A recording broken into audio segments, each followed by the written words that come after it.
后来乡亲啊，你食无了的药啊，拢安怎来处理咧？提醒你，一定要提到药房，或者是病院来回收。若是凊彩来单调，是会造成环境的污染。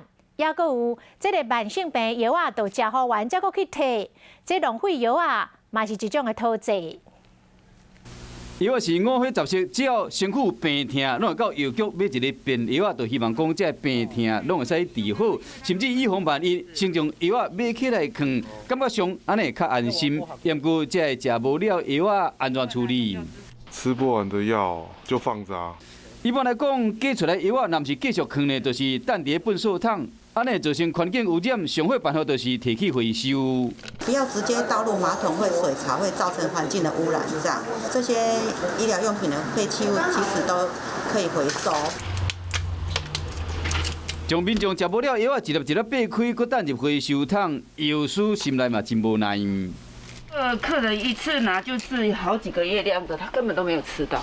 药师表示讲，今日民众药啊食无了，伊搁中互领药啊，其中上较接看到就是胃药啊、甲降火也未药啊。依照台东县卫生局统计，去年各乡镇市卫生所回收的固体甲液体药啊，就215公斤。毋若拍算嘛，造成环境污染，上好的解决方法就是学这个民众。家里面有没有那个吃不完的药？没有，这吃完这个来这里。食偌济就摕偌济，千万毋通为着安心加领药啊起来放，破病都要食着药，而且食甲拄好才有效。